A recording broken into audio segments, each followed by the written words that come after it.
Jaganmohan Reddy and batch భారతదేశంలోనే నాకు తెలిసి ఇలాంటి ఒక రాజకీయ నాయకుడు, ఇలాంటి ఒక రాజకీయ పార్టీ ఉండదేమో అనేటువంటిది సుస్పష్టం. సరే, 2014 నుంచి 19 వరకు ప్రతిపక్ష నాయకుడిగా ఏం వెలగబెట్టాడో జనాలకు తెలుసు. 2019 నుంచి 24 వరకు ముఖ్యమంత్రిగా ఏం వెలగబెట్టాడో జనాలకు తెలుసు. బాబు, నువ్వు దీనికి సూటుగావు, you are unfit to be.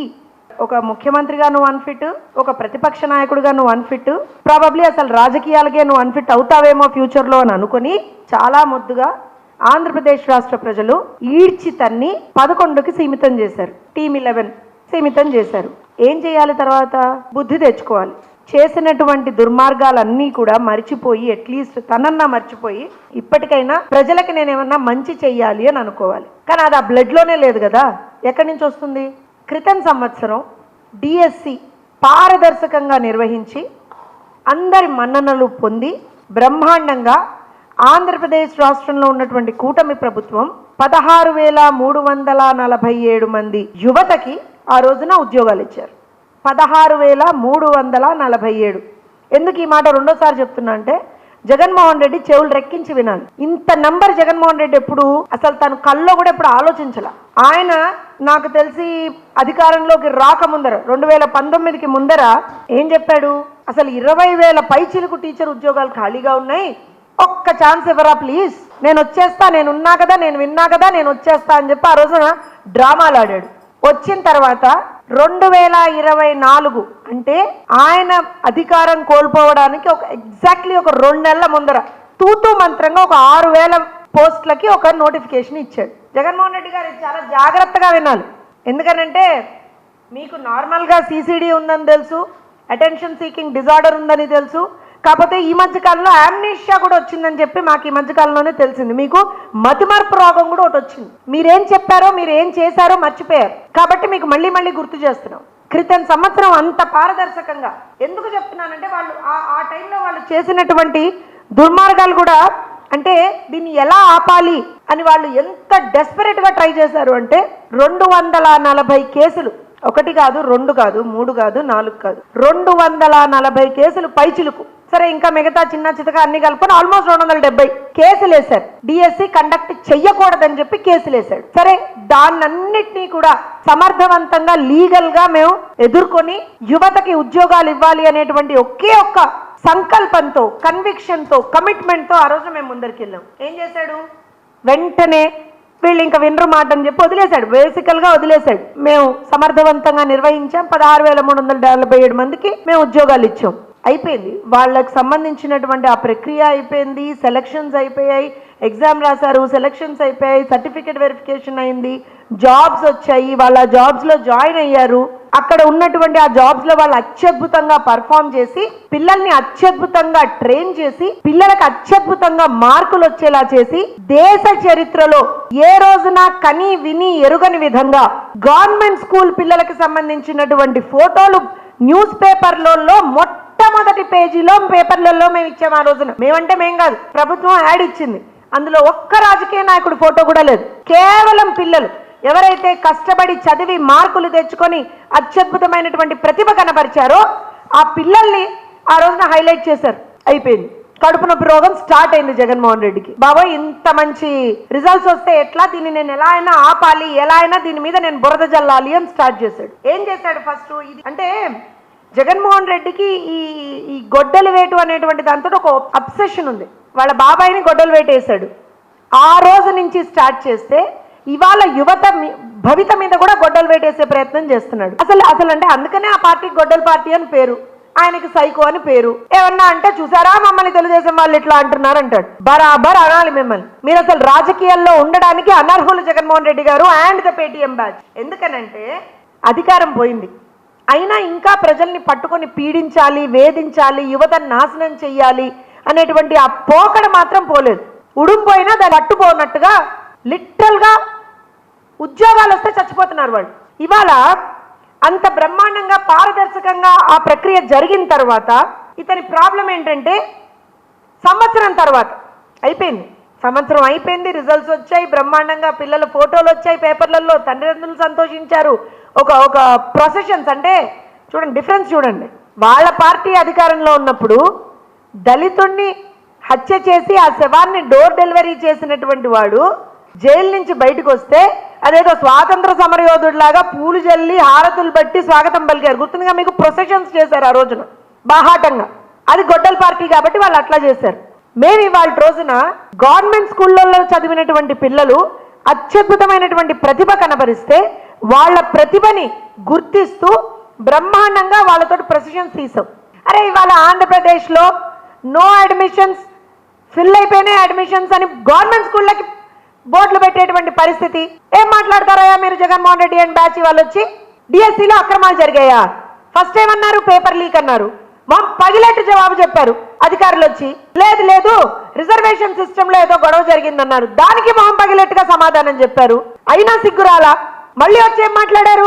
Sports కోటాలో అర్హత లేని వాళ్ళకి ఇచ్చారన్నారు. ఆధారాలతో సహా సర్టిఫికెట్లతో సహా బయట పెట్టారు అధికారులు. అయినా చింత చచ్చినా పులుపు చావనట్టుగా మీలో ఉన్నటువంటి ఆ సైకోతనం చావదు. ప్రజలు మిమ్మల్ని ఈడ్చి నేలకేస్తానినా ఆ సైకోతనం మీలో ఉన్నటువంటిది చావదు. ఏమన్నారు? ఒక పర్టిక్యులర్ క్యాస్ట్కి ఇన్ని ఉద్యోగాలు ఇచ్చారా? అసలు మీకు మ్యాథ్స్ వచ్చా? ఫస్ట్ క్లాస్ స్టూడెంట్స్ కదా జగన్మోహన్ రెడ్డి గారు మీరు. అంటే అఫ్కోర్స్ 10th క్లాస్ పేపర్లు మీరు దొంగతనం చేశారు, ఆ లీక్ చేసుకున్నారు, అవన్నీ మాకు తెలియదు. సరే అది అంటారు, చాలామంది అంటారు. సరే ఒక టీచర్గా నేను అది మాట్లాడకూడదు కాబట్టి I limit my self, I control my self. And నేను మ్యాథ్స్ అడుగుతున్నా, టీచర్గానే అడుగుతున్నా.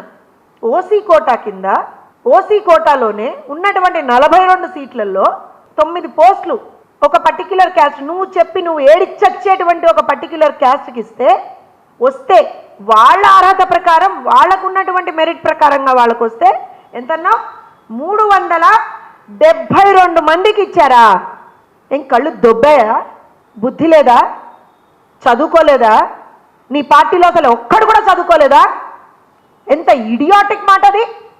372 మంది ఒకే కులానికి వాళ్ళకి ఇచ్చారా? ఏంటయ్యా నీ బాధ? యువతకు ఉద్యోగాలు వస్తే ఏంటి నీ బాధ? అసలు నీ ప్రాబ్లం ఏంటి జగన్మోహన్ రెడ్డి? వాళ్ళ రోజున ఫస్ట్ కేసులు వేస్తావు, తర్వాత పేపర్ లీక్ అంటావు, తర్వాత రిజర్వేషన్స్ అంటావు, తర్వాత స్పోర్ట్స్ కోటా అంటావు, తర్వాత క్యాస్ట్ కార్డు వాడతావు. అంటే యువతకు ఉద్యోగాలు రాకూడదా? నీ హయాంలో ఉన్నట్టుగా గంజాయికో లేదా మద్యానికో బానిసలైపోయి చచ్చిపోవాలా యువత?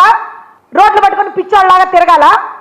లేదా రేపులు చేసేసి లేకపోతే మర్డర్లు చేసేసి తిరగాల? ఇదా? లేదా నువ్వన్నట్టుగా రప్ప రప్ప రప్ప రప్ప అంటూ నరుక్కుంటూ తిరగాల? What nonsense is this? ఊరుకుంటున్నాం కదా, రోజు రోజుకి రెచ్చిపోతున్నారు అసలు. అరే 148 రోజుల్లో హిస్టారిక్ గా 148 రోజుల్లో అత్యంత పారదర్శకంగా ఒక ప్రాసెస్ చేసి and everything is on board, everything is transparent there, సర్టిఫికెట్లతో సహా ట్రాన్స్పరెంట్ గా ఉన్నాయి. అయినా నీకు కడుపు చల్లారు, నీలో ఉన్నటువంటి ఆ సైకోతనం పోదు. ఏదోటి ఏదోటి ఏదోటి ఏదోటి అనాల్సిందే. ఏంటయ్యా నేను ఇవాళ అడుగుతున్నా? జోనల్ కమిటీ, రాష్ట్ర కమిటీ, ఫైనల్ అపిలేట్ కమిటీ, 3 స్థాయిల్లో అపిలేట్ అథారిటీస్ని పెట్టావు. దాని మీద ఏదైనా అభ్యంతరాలు ఉంటే చెప్పండి అని. మొత్తం వచ్చినటువంటి ఫిర్యాదులు 33,830. ప్రతి ఒక్క ఫిర్యాదుని ఆ రోజున అధికారులు అడ్రస్ చేశారు. ప్రతి అభ్యర్థికి వాళ్ళకు ఉన్నటువంటి సమస్య వినిపించేటువంటి ఒక అవకాశం కల్పించారు. ఏం తప్పు చేశాం? ఎక్కడ పారదర్శకత లేదు? సిబిఐ ఎంక్వైరీ కావాలా? మీ బాబాయ్ మర్డర్ కేసు మీద సిబిఐ ఎంక్వైరీ ఆ రోజు అడిగావు, తర్వాత ఎందుకు యూటర్న్ తీసుకున్నావు? ఎందుకు నువ్వు చేసావని యూటర్న్ తీసుకున్నావా? అనకూడదు, మేమేం మాట్లాడకూడదు. అరే అధికారంలో ఉన్నాం కాబట్టి ఇవాళ రోజున ప్రతిదీ మేము ఎక్స్ప్లెనేషన్ ఇస్తున్నాం కదా అని బురద చల్లడం, ప్రతి దాని మీద బురద చల్లడం. అసలు ఒక మాజీ మంత్రిగా పనిచేసినటువంటి ఒక వ్యక్తి మనిషి అనాలన్నా నాకు సిగ్గేస్తుంది. వాళ్ళ రోజున గుడివాడ అమర్నాథ్ అనేటువంటి ఒక వ్యక్తి ఏం మాట్లాడతాడండి? రాష్ట్ర హోంశాఖ మంత్రి గురించి ఇష్టారీతిన మాట్లాడతాడా? ఒక మహిళ గురించి. నీకు అక్క చెల్లెలు లేరు? నీ ఇంట్లో పెళ్ళాం బిడ్డలు లేరు? నీకు నీ ఇంట్లో ఆడవాళ్ళు లేరు? నీ ఆడవాళ్ళని అలానే మాట్లాడితే నోరు మూసుకుంటావా నువ్వు కూడా? ఒక టీచర్గా చెప్తున్నా, నీలాంటి వాళ్ళని చెంపలు వాయగొట్టాలి పిచ్చిగా వాగినందుకు ఆడవాళ్ళ గురించి. దీన్ని ఏమంటారో తెలుసా? Outraging the modesty of a women. ఓ మంత్రిగా ఎలగబెట్టావు కదా నువ్వు, ఎంతో కొంత ఇంగ్లీష్ వచ్చి ఉంటుంది కదా నీకు కూడా, లేదా రాకపోతే నేర్చుకో. మేకప్ గురించి మాట్లాడడం, మీలాంటి పనులు మా ఇంట్లో ఆడవాళ్ళు చేయరు, ఎంత తమాషాలు ఆడుతున్నావా? ఇంకో మంత్రి బయలుదేరుతుంది బీసీ శాఖ మార్చుల గురించి మాట్లాడుతూ నీ అయ్య జాగిరా నీ అబ్బ జాగిరా అని మాట్లాడుతుంది. వాళ్ళు ఆ ఫ్యామిలీ ఆ కాన్స్టిట్యున్సీకి చేసిన దాంట్లో నువ్వెంత చేసావు ఉషశ్రీ గారు అని నేను అడిగితే ఏం సమాధానం చెప్తున్నావుడా? మీ పార్టీ వాళ్ళు మీరు అధికారంలో ఉన్నప్పుడు పేదవాడికి పట్టెడు అన్నం పెట్టేటువంటి అన్నా క్యాంటీన్లని అన్యాయంగా అక్రమంగా దుర్మార్గంగా కూల్చేస్తే తన సొంత డబ్బులు పెట్టి 1000 రోజుల పైన అన్నా క్యాంటీన్ నడిపినటువంటి ఘనత సవితమ్మది. ఏ రోజునన్నా ఒక్కరికన్నా పట్టెడన్నం పెట్టావా ఉషశ్రీ? నువ్వు సవితమ్మ గురించి మాట్లాడుతున్నావు. ఎవ్రీ సింగిల్ డే వీళ్ళు చేసేది ఏంటి అంటే ఇదే. దానికి తోడు మళ్ళీ మేము వచ్చేస్తాం. మొన్నే ఒప్పుకున్నాడు నాది కాక్రోచ్, నేను కాక్రోచ్ అన్నాడు. సరే, మా ఎమ్మెల్సీ గారు శ్రీకాంత్ గారు చాలా బ్రహ్మాండంగా చెప్పారు, నువ్వు కాక్రోచ్ కాబట్టే ప్రజలు హిట్ వేసి నిన్ను తీసి అవతల బారేశారని చెప్పారు. నేను ఆ మాట కూడా అన్నట్లే. ఇంకా కాక్రోచెస్ ఎక్కడ కనపడ్డా చంపి అవతల బారేస్తాం. కాక్రోచెస్ ఎక్కడ కనపడ్డా చంపి అవతల బారేస్తాం మన ఇంట్లో. ఎందుకంటే దానివల్ల రోగాలు వస్తాయి. లిటరల్గా ఇవాళ రోజున ఆంధ్రప్రదేశ్ రాష్ట్రానికి ఒక రోగంలాగా తయారైంది ఈ పార్టీ. వాళ్ళ ప్రభుత్వం ఉన్నప్పుడు ఏ రోజున ఒక ఉద్యోగ నోటిఫికేషన్ ఇచ్చినటువంటి దాఖలాలు సరిగ్గా లేవు. చేసినటువంటి లాస్ట్లో చేసినటువంటి గ్రూప్ 1 కూడా ఏ రకంగా చేశాడో అందరికీ తెలుసు. ప్రైవేట్ సంస్థల్ని రానివ్వలేదు, వచ్చిన సంస్థల్ని రాష్ట్రం నుంచి వెళ్ళగొట్టేశారు. యువతని మద్యానికి బానిసగా చేశారు, గంజాయికి బానిసగా చేశారు. సరే, ఇప్పుడు ఫైనల్గా నేను మాట చెప్తా. అందరూ ఆలోచిస్తున్నారు, ప్రజలు కూడా చాలామంది ఆలోచిస్తున్నారు, ఏమొచ్చి చచ్చింది జగన్మోహన్ రెడ్డి అండ్ బ్యాచ్కి, అయిపోయింది సంవత్సరం తర్వాత ఇప్పుడెందుకు ఈ డిఎస్సి తీసుకొచ్చాడు, పేపర్ లీక్ అన్నావు కదా, మరి ఆ రోజున ఏం చేసావు? ఈ అభ్యర్థులందరూ ఆ రోజున నువ్వు చూపించే ఈ అభ్యర్థులందరూ ఆ రోజు ఏం చేశారు? ఆ రోజు కనపడలేదా మీకు? కళ్ళ గంతలు కట్టుకున్నారా? అయితే వినపడలేదా మీకు? చెవుల్లో సీసాలు పోసుకున్నారా? ఇవాళ ఎందుకు తీశాడు ఇది అని అంటే, మద్యం కుంభకోణంలో జగన్మోహన్ రెడ్డి అండ్ బ్యాచ్ చేసినటువంటి ఆ కుంభకోణం బయటపడింది కాబట్టి 3500 కోట్లు జగన్మోహన్ రెడ్డి అండ్ బ్యాచ్ దున్నపోతుల్లాగా పందికొక్కుల్లాగా 30,000 మంది ప్రాణాలు హరించి దొబ్బింది 3500 కోట్లు. జగన్మోహన్ రెడ్డి పిఏకే, జగన్ వదిలేయండి, జగన్మోహన్ రెడ్డి పిఏ ఆర్జించిందే 1500 కోట్లు. పిఏకి ఒక బినామీ, బినామీకి ఒక బినామీ.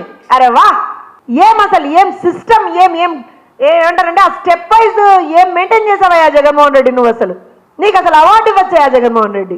నీ యాక్టింగ్ ఒక అవార్డు ఇవ్వచ్చు, ఆస్కర్ అంటే అదేదో సినిమాలో భాస్కర్ అవార్డు అంటాడు బ్రహ్మానందం గారు, అలా నీకు ఏదన్నా ఒక అవార్డు ఇచ్చేయచ్చు, భాస్కరో ఆస్కరో ఏదో ఒక అవార్డు నీకు నీ బ్యాచ్కి. దాంతో పాటుగా మీరు చేసినటువంటి దుర్మార్గాలకి మిమ్మల్ని మీ పార్టీని ఒక కేస్ స్టడీగా పెట్టచ్చు. అరే, ఎవరు రాజకీయాల్లోకి వచ్చినా సరే ఇలా ఉండకూడదు, ఇలాంటి ఒక పార్టీ అనేది ఉండకూడదు రాజకీయాల్లో అని చెప్పి. యువతకు ఉద్యోగాలు ఇస్తే మీకు కడుపు నొప్పి వచ్చేస్తుంది, పిల్లలు బాగా చదువుకుంటే మీకు కడుపు నొప్పి వచ్చేస్తుంది, రాష్ట్రంలో 4 రోడ్లు మంచిగా వేస్తే మీకు కడుపు నొప్పి వచ్చేస్తుంది, రైల్వే జోన్ వస్తే మీకు కడుపు నొప్పి వచ్చేస్తుంది, స్టీల్ ప్లాంట్ సరిగ్గా ముందరికి నడుస్తుంటే మీకు కడుపు నొప్పి వచ్చేస్తుంది, ఎయిర్పోర్ట్లు కడుతుంటే మీకు కడుపు నొప్పి వచ్చేస్తుంది, డేటా సెంటర్లు వస్తే మీకు కడుపు నొప్పి వచ్చేస్తుంది. ఆ కడుపు నొప్పికి ఏదైనా మందులు తెచ్చుకోవయ్యా జగన్మోహన్ రెడ్డి. ఆ లండన్ వెళ్తావు కదా ఊరికే మందులు తెచ్చుకోవడానికి. ఈసారి కొంచెం tell your problem correctly to the doctor. Doctor దగ్గర, వేరే వాళ్ళ దగ్గర, ఏమంటారంటే లాయర్ల దగ్గర ఏది హైడ్ చేయకూడదుట. చెప్పి ఆంధ్రప్రదేశ్కి మంచి జరిగితే నాకు కడుపు నొప్పి వస్తుందండి, నాకు ఎక్కడ లేని రోగాలు వస్తున్నాయండి, ఆంధ్రప్రదేశ్లో యువత బాగుపడుతుంటే నేను తట్టుకోలేకపోతున్నాను, నాలో ఉన్నటువంటి సైకోతనం బయటకు వచ్చేస్తుందండి, నన్ను ఏం మందులు వేసుకోమంటారు డాక్టర్ గారు అని అడగండి. లేదా if you want us to suggest a good doctor to you, will do that. అదన్నా చేస్తాం. కానీ ఇలా రాష్ట్రం మీద పడి ఏడవకండి, యువత భవిష్యత్తుతో ఆడుకోకండి. నేను ఇవాళ ఈ ప్రెస్ మీట్ పెట్టడానికి కూడా కారణం ఒకటేనండి. 1 year అయిపోయింది, బ్రహ్మాండంగా ఉద్యోగం చేసుకుంటున్నటువంటి టీచర్ల గురించి వాళ్ళ రోజున ఇంత నిర్లజ్జగా నిస్సిగ్గుగా మాట్లాడుతున్నటువంటి వీళ్ళని మనం ఇప్పటికి కూడా ఎక్స్పోజ్ చేయకపోతే చాలా చాలా చాలా రాష్ట్రానికి అన్యాయం చేసినటువంటి వాళ్ళం. ఒక టీచర్గా ఇది నా బాధ. పిల్లలు హ్యాపీగా చదువుకుంటున్నారు, వాళ్ళకి చదువు చెప్తున్నారు. ఇవాళ స్కూళ్ళు రీఓపెన్ చేస్తే ఎంత బ్రహ్మాండంగా ఆ రీఓపెన్ అయిన తర్వాత పిల్లలు ఆ స్కూళ్ళకి ఎంత ఎంతూజియాజంతో వెళ్తున్నారు అనేటువంటిది మీడియా మిత్రులు మీ అందరి దగ్గర కూడా వీడియోలు ఉన్నాయి. లోకేష్ గారు తన నియోజకవర్గానికి చెందినటువంటి మంగళగిరిలో ఒక స్కూల్ని ఎంత బ్రహ్మాండంగా, ఒక ప్రైవేట్ స్కూల్ కంటా బాగా ధీటుగా అక్కడ సౌకర్యాలను కల్పిస్తూ ముందరికెళ్ళారు. అంత అత్యద్భుతంగా చేశారు. ఏం జగన్మోహన్ రెడ్డి, కాన్స్టిట్యున్సీని రిప్రజెంట్ చేస్తావు కదయ్యా, ఏ రోజునన్నా ఆ కాన్స్టిట్యున్సీలో నువ్వు ఏదన్నా ఒక్క మంచి ప్రోగ్రామ్ అన్నా చేసావా? మీ నాన్న పేరు మీద ఏదో కట్టడం తప్పించి. ఇవన్నీ కాదు, మీకు డిఎస్సిలో అక్రమాలు జరిగాయి అనేటువంటి ఆరోపణ ఉంది కదా, కోర్టుకెళ్ళండి. వెళ్ళండి ఆ కోర్టుకి. మీరు చెప్పేది నిజమైతే కోర్టుకి వెళ్ళండి. వెళ్ళారు కదా అంతకు ముందర. అసలు కండక్టే చేయకూడదని వెళ్తే కోర్టు మీకు పెడా పెడా పెడా పెడా లెంపలు వాయించి మరీ పంపించింది కదా. మీరు నిజంగా నిజం మాట్లాడుతూనే వెళ్ళండి మళ్ళీ కోర్టుకి, లేదా రండి అసెంబ్లీకి రండి. విద్యాశాఖ మంత్రులు నారా లోకేష్ గారు మీకు ఆధారాలతో సహా చూపిస్తారు. ఏం జగన్మోహన్ రెడ్డి గారు దమ్ముందా మీకు అసెంబ్లీకి వచ్చేయడానికి? ఇవే ఉండవు. ఫ్లైట్ ఛార్జీలు పెట్టుకొని ఆ బెంగళూరు నుంచి రావాలా, కూర్చోవాలా, ఓ నలుగురిని వేసుకొని ప్రెస్ మీట్ పెట్టాలా, బురద చల్లాలా, మళ్ళీ వెంటనే ఫ్లైట్ వేసుకుని వెళ్ళిపోవాలి. ఇది నువ్వు చేసేటువంటిది. రాష్ట్రానికి మంచి చేయగలిగితే చెయ్యి, లేకపోతే జరుగుతున్నటువంటి మంచిని అప్రిషియేట్ చెయ్యి. అది కూడా నీకు ఇష్టం లేకపోతే సరే ఏదో ఒకటి ప్రజలకి మంచి జరుగుతుంది కదా అని చెప్పి నోరు మూసుకొనన్నా కూర్చోండి. ప్రజలకు అన్యాయం చేద్దామని చూస్తే మాత్రం ప్రభుత్వం ఊరుకోదు, తెలుగుదేశం పార్టీ శ్రేణులు ఎవ్వరూ కూడా ఊరుకోరు. టీచర్లని మీరు అవమానించారు. మద్యం షాపుల దగ్గర టీచర్లను కాపలా పెట్టారు. మీరు టీచర్లతో టాయిలెట్లు కడిగించారు. మేము ఇవాళ టీచర్లకు అత్యద్భుతమైనటువంటి ఒక అవకాశాన్ని కల్పించి వాళ్ళకి అత్యంత గౌరవం ఇస్తున్నాం. గురువుని గౌరవించేటువంటి సాంప్రదాయం నీకు లేదు జగన్మోహన్ రెడ్డి, మాకుంది, మా ప్రభుత్వానికి ఉంది. అందుకే చెప్తున్నాం, చిత్తశుద్ధితో పనిచేస్తున్నాం. చిత్తశుద్ధితో పనిచేసి డిఎస్సి పారదర్శకంగా నిర్వహించి 16,347 మందికి మేము ఇవాళ రోజున ఉద్యోగాలు ఇచ్చాం. వాళ్ళు అత్యద్భుతంగా పర్ఫామ్ చేసి పిల్లలకి రిజల్ట్స్ తెప్పించారు. వాళ్ళ జోలికి వస్తే మాత్రం ఊరుకునేటువంటి ప్రసక్తి లేదు. అర్థం చేసుకోవాలి. మీడియా మిత్రులందరికీ కూడా విన్నవించుకుంటున్నాం, అతను చేసేటువంటి ఈ ఫాల్స్ ప్రొపగాండా, ఫేక్ ప్రచారాన్ని దయచేసి మేము ఇచ్చినటువంటి ప్రతి ఆధారంతో మీరు కూడా తిప్పికొట్టాలని చెప్పి రాష్ట్ర హితం కోసం మేము మిమ్మల్ని కోరుకుంటున్నాం. థ్యాంక్ యూ అండి. జగన్ గారు మాట్లాడుతూ మెగా డిఎస్సీ అసలు ఈ మెగా అంటే ఏంటో నాకు తెలియదు అని చాలా వ్యంగ్యంగా ఏ ఉద్దేశంతో ఆ మెగా అసలు డిఎస్సీ అంటేనే తెలియదు జగన్మోహన్ రెడ్డికి. మెగా అంటే ఏంటో ఒకసారి జగన్మోహన్ రెడ్డి గారి 2019కి ముందర ఉన్నటువంటి వీడియోలు మీకు షేర్ చేస్తాను నేను. ఆ రోజున ఇలానే చేతిలో పేపర్లు పట్టుకొని ఎడం చేత్తో కుడి చేత్తో మైట పట్టుకొని ఆ రోజున నేను అధికారంలోకి వస్తే 20,000 పైచిలకు ఉద్యోగాలతోటి మెగా డిఎస్సీ ఇస్తా అని చెప్పాడుగా పేపర్లు ఊపుకుంటూ. ఆ రోజు తెలీదా మెగా డిఎస్సీ అంటే ఏంటో? ఆ రోజు తెలీదా డిఎస్సీ అంటే ఏంటో? ఆ రోజు తెలీదా ఎన్ని ఉద్యోగ అవకాశాలు ఉన్నాయో, ఖాళీలు ఉన్నాయో? మరి ఏం చేశారు వాళ్ళు అధికారంలోకి వచ్చిన తర్వాత 2019 తర్వాత 2024 ఆల్మోస్ట్ మార్చ్ వరకు ఏం చేశారు? గాడిదలు కాసారా? ఎన్ని ఉద్యోగాలు ఇచ్చాడు? ఎన్ని టీచర్లు, ఎంతమంది టీచర్లను రిక్రూట్ చేశాడు? అరే సిగ్గుండాలండి, టీచర్లను తీసుకుపోయి మందు షాపుల ముందర నిలబెట్టాడు. ఏం మాట్లాడతాడు? ఒక టీచర్ గా నిజంగా ఆ రోజు నేను చచ్చిపోయా. మనం మన తల్లి తండ్రి తర్వాత అత్యంత గౌరవం ఇచ్చేది ఒక గురువుకి. గురువులను అత్యంత హేయంగా అవమానించినటువంటి వ్యక్తి జగన్మోహన్ రెడ్డి. జగన్మోహన్ రెడ్డి డెస్పరేషన్ ఏ స్థాయికి వెళ్ళిపోయింది అని అంటే 1:1 వెరిఫికేషన్, హారిజాంటల్ రిజర్వేషన్లు, తప్పిదాలు అంటే డ్రామా చేశారు మీరు అన్నట్టుగా. అసలు వెరిఫికేషన్ అంటే ఒక స్క్రూటినీ ప్రక్రియ, బేసిక్గా ఒక స్క్రూటినీ ప్రక్రియ. జరిగేది ఏంటి అక్కడ? ఉద్యోగం ఇవ్వం మనం, దాంట్లో మనం నీ సర్టిఫికేట్స్ని వెరిఫై చేస్తాం. అంటే సర్టిఫికేట్లు ప్రాపర్గా తెచ్చుకున్న వాడికి సర్టిఫికేట్ వెరిఫికేషన్ అని అంటే ఏంటో తెలుస్తుంది. నాకు తెలిసి అక్కడ ఉన్న బ్యాచ్ ఎవరు కూడా సర్టిఫికేట్లు ప్రాపర్గా చదువుకొని తెచ్చుకున్న వాళ్ళు ఉండరేమో, అందుకని వాళ్ళకి సర్టిఫికేట్ వెరిఫికేషన్ అంటే ఏంటో తెలియదు. బేసిక్గా అసలు అర్హుల గుర్తింపు మొదలుకొని everything is transparent, is put up on the system. మేము ఎక్కడా కూడా ఏది కూడా హైడ్ చేయలేదు. సర్టిఫికెట్లతో సహా ఇవాళ రోజున పోర్టల్లో ఉంది. జగన్మోహన్ రెడ్డి గారికి నిజంగా చిత్తశుద్ధి ఉంటే, జగన్మోహన్ రెడ్డి గారికి నిజంగా చదువుకున్నాను అనేటువంటిది ఒకటి ఉంటే వెళ్ళి చూసుకోమని చెప్ప.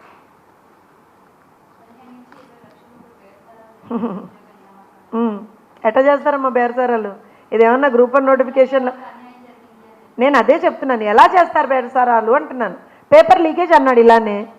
బేసిక్గా అది సిబిటి మోడల్లో జరిగినటువంటి ఎగ్జామ్. అసలు అక్కడ పేపర్ లీకేజ్కి ఆస్కారం లేదు అని చెప్పి బయటకు వచ్చింది. మీరందరూ కూడా పక్కన నవ్వారు. సరే ముందర నవ్వకపోయినా పక్కకన్నా వెళ్ళి మీడియా వాళ్ళు కూడా నవ్వుకున్నారు. ఏంటయ్యా ఇంత పిచ్చిగా మాట్లాడుతున్నాడు ఏంటి జగన్మోహన్ రెడ్డి అని చెప్పి. తర్వాత నెక్స్ట్ వచ్చిన తర్వాత ఇప్పుడు ఏమన్నాడు? 15 నుంచి 20 లక్షలు ఇచ్చారు. ఎక్కడి నుంచి ఇస్తారు? దేనికి ఇస్తారు? ఎవరికి ఇస్తారు?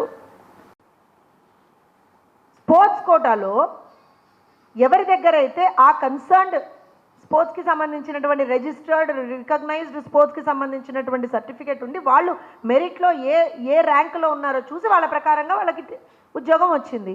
అందులో ఏముంటుందమ్మా? And that list is online కదా, లిస్ట్ ఆన్లైన్లో ఉంది కదా. ఇప్పుడు దేనికి సిబిఐ విచారణ జరిపించాలి? దేనికి సిబిఐ విచారణ జరిపించాలి? జగన్మోహన్ రెడ్డి గారి బాబాయ్ గారిని ఆయన చంపినప్పుడు కూడా ఇదే మాట అన్నాడు. ఎందుకంటే అప్పుడు మేము అధికారంలో ఉన్నప్పుడు మాకు ప్రభుత్వం మీద నమ్మకం లేదు, సిబిఐ విచారణ జరిపించాలి అన్నాడు. తర్వాత వాళ్ళ అధికారంలోకి వచ్చిన తర్వాత ఏం చేశాడు? తుచ్, నో సిబిఐ, నేనే చూసుకుంటా అన్నాడు. ఏమైంది? అయినా మనం చాలా ఎక్కువ ఎక్స్పెక్ట్ చేస్తున్నాం జగన్మోహన్ రెడ్డి దగ్గర నుంచి. అనకూడదు కానీ సొంత చెల్లెల్నే రోడ్ల మీద కీడ్చి వాళ్ళు కట్టుకున్నటువంటి చీర రంగు దగ్గర నుంచి కూడా ట్రోల్ చేయించినటువంటి ఒక దుర్మార్గుడు జగన్మోహన్ రెడ్డి. ఆయన నుంచి you can't expect anything better than this.